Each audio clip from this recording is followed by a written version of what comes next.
Bismillahirrahmanirrahim. Assalamualaikum warahmatullahi wabarakatuh. Anak-anakku sekalian, kali ini kita akan belajar tentang polimer. Di mana di sini kita akan mempelajari tentang tata nama polimer, penggolongan polimer, sifat-sifat polimer, reaksi polimerisasi, serta kegunaan dan dampak polimer. Sebagai contoh kita lihat di sini dalam gambar ada baterai yang menggunakan teknologi kertas ramah lingkungan, di mana ini adalah hasil dari penggunaan polimer rekayasa. Tata nama polimer. Polimer itu berasal dari kata poli dan mer. Poli artinya banyak, mer bisa berarti molekul atau bentuk. Jadi polimer itu adalah makromolekul atau molekul besar yang tersusun dari satuan-satuan molekul yang lebih kecil, di mana satuan molekul yang lebih kecilnya itu disebut dengan monomer. Mono artinya satu. Nah, kalau tata nama itu berdasarkan monomer, itu ada monomer yang hanya terdiri atas satu kata, maka penamaannya senyawa polimernya itu adalah tinggal menambahkan kata poli dan monomernya sendiri. Contoh, jika monomernya stirena, maka nama polimernya polistirena. Jika monomernya etena, maka nama polimernya adalah polietena. Kemudian apabila monomernya itu terdiri lebih dari satu kata, tetap penamaannya itu adalah poli ditambah dengan nama monomernya. Contoh, nama monomernya itu 1 pentena, maka nama polimernya adalah poli 1 pentena. Artinya monomer 1 pentena itu akan bergabung dengan 1 pentena yang lainnya untuk membentuk rangkaian molekul polimer poli 1 pentena. Kemudian jika monomernya metil metakrilat bergabung dengan metil metakrilat yang lainnya membentuk rantai yang panjang, membentuk molekul besar yang tersusun dari metil metakrilat, maka akan disebut dengan polimetil metakrilat. Penggolongan polimer. Penggolongan polimer dibagi menjadi beberapa golongan. Yang pertama berdasarkan asalnya, yang kedua berdasarkan jenis monomernya, yang ketiga berdasarkan sifat terhadap pemanasan atau sifat kekenyalannya, yang keempat berdasarkan bentuk susunan rantainya, yang kelima berdasarkan penggunaan polimer. Sekarang kita akan lihat satu persatu.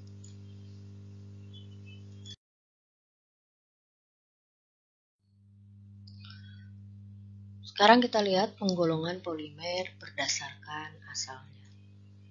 Penggolongan polimer berdasarkan asalnya itu dibagi menjadi 3 kelompok, yaitu polimer alam yang berasal dari alam, yang kedua polimer buatan sintetis, yang ketiga polimer semi-sintetis. Jadi polimer alam adalah polimer yang tersedia secara alami di alam dan berasal dari makhluk hidup. Contohnya amilum, selulosa, protein, asam nukleat, dan karet alam. Amilum itu terdapat pada zat pati, pada karbohidrat. Kemudian selulosa adalah serat-serat yang terdapat pada batang tanaman. Pohon-pohon bisa berdiri tegak karena adanya serat-serat selulosa. Protein kita tahu itu ada protein hewani dan protein nabati, ya. Kemudian asam nukleat serta karet alam. Untuk polimer sintetis atau buatan itu polimer yang tidak terdapat di alam, tetapi disintesis atau dibuat dari monomer-monomernya dalam reaktor di industri kimia. Contoh polietena, nilon, dakron. Ya, contohnya polietena itu salah satu contoh plastik. Nilon, dakron itu adalah serat. Ya. Kemudian polimer semisintetis. Polimer ini adalah polimer yang diperoleh dari hasil modifikasi polimer alam dan bahan kimia. Contoh selulosa nitrat. Jadi ini adalah bahan alam, selulosa, kemudian direaksikan dengan senyawa nitrat sehingga menghasilkan polimer semisintetis selulosa nitrat. Kemudian penggolongan polimer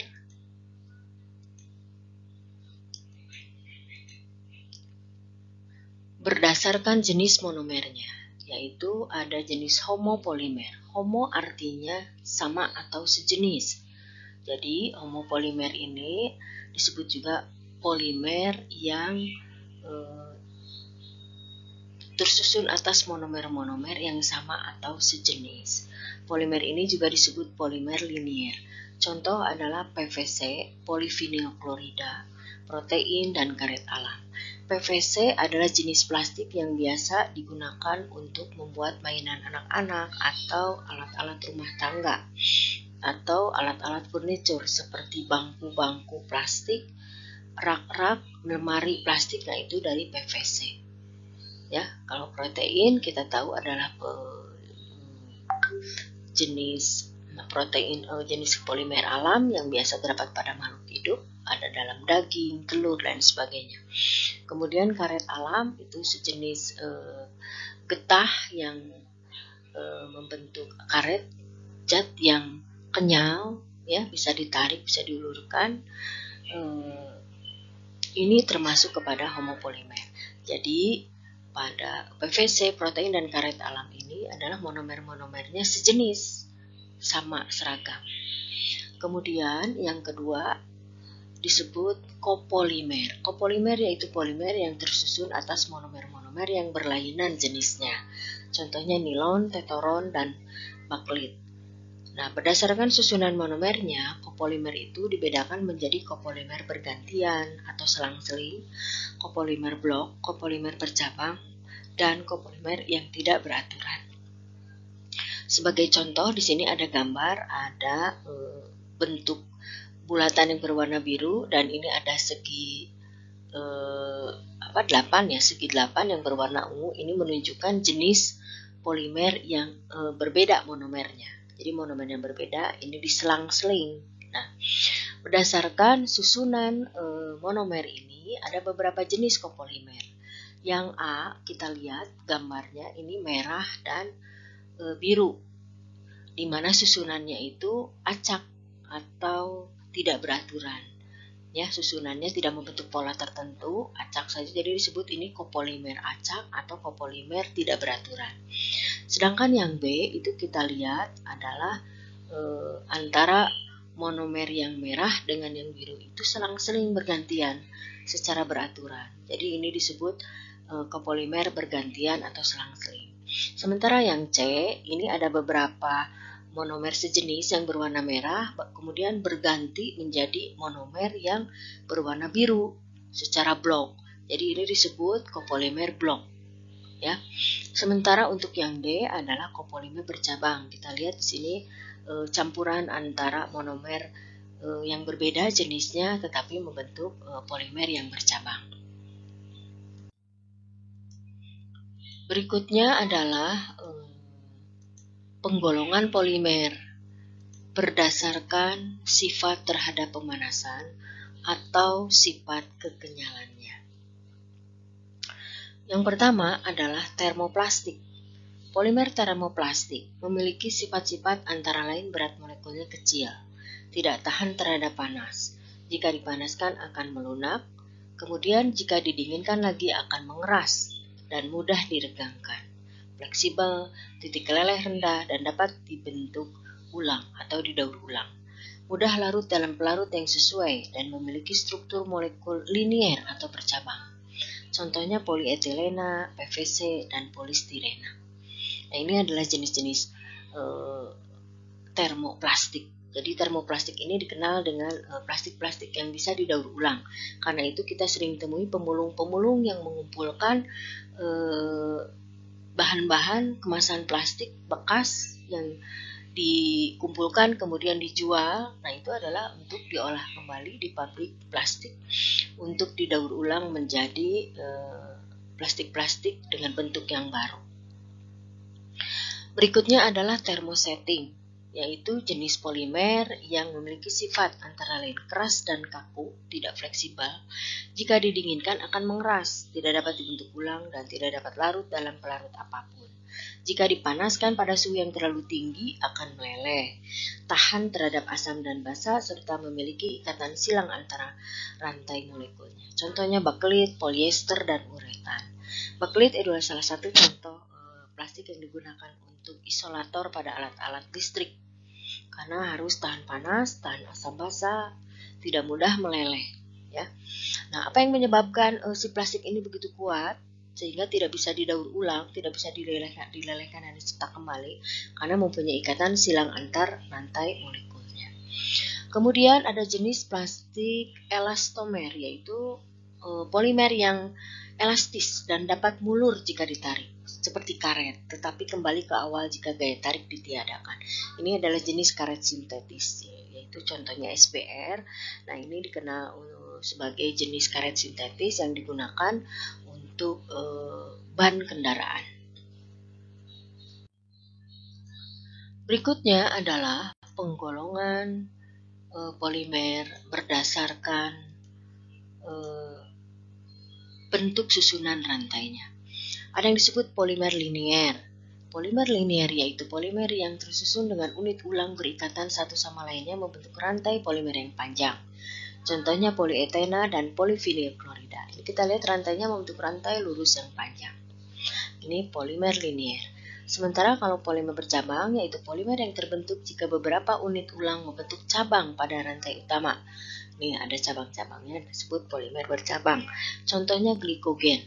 Glikogen adalah contoh polimer yang terbentuk dari monomernya glukosa. Ya. Sebagai contoh misalnya pada metabolisme manusia itu kita mengkonsumsi karbohidrat diuraikan menjadi glukosa atau gula darah. Nah, kelebihan gula darahnya itu akan diubah oleh hormon insulin yang dihasilkan oleh pankreas, kelenjar pankreas, sehingga disimpan sebagai cadangan energi dalam bentuk glikogen. Nah, pada orang tertentu itu kelenjar pankreasnya tidak bisa maksimal menghasilkan insulin untuk mengubah glikogen, sehingga glukosa yang berlebihan itu tidak bisa diubah menjadi glikogen dan akan larut atau tinggi jumlahnya pada darah, sehingga itu disebut dengan diabetes mellitus. Kemudian yang ketiga ada polimer berikatan silang atau cross-linking. Polimer silang ini ada polimer yang terbentuk karena beberapa rantai polimer saling berikatan satu sama lain pada rantai utamanya. Contoh bakelit, resin urea, formaldehid, dan sebagainya. Ya. Nah, ini contoh polimer yang berikatan silang. Berikutnya adalah penggolongan polimer berdasarkan penggunaan. Nah, berdasarkan penggunaan itu ada yang digunakan sebagai serat. Contoh polimer yang dimanfaatkan sebagai serat, misalnya kain dan benang. Contohnya polyester, nilon, dan dakron. Kita tahu sekarang industri tekstil itu sudah meningkat teknologinya, sehingga banyak sekali serat-serat baru yang dihasilkan yang disesuaikan dengan kebutuhan manusia dari zaman ke zaman. Kalau dulu kain dan benang itu hanya mengandalkan serat alam dengan segala kelebihan dan keterbatasannya, tetapi sekarang bisa dihasilkan serat-serat sintetis. Kemudian digunakan juga sebagai bahan plastik. Plastik kita kenal sebagai bahan yang ringan, mudah dibuat, mudah dibentuk, murah, kemudian tahan air. Ya, itu kelebihannya. Tetapi di balik kelebihannya juga tentu ada kekurangannya. Kekurangan dari plastik itu adalah sukar diuraikan oleh mikroorganisme. Kemudian polimer yang dimanfaatkan sebagai plastik itu contohnya adalah bakelit, polietilena, PVC, polistirena, dan polipropilena.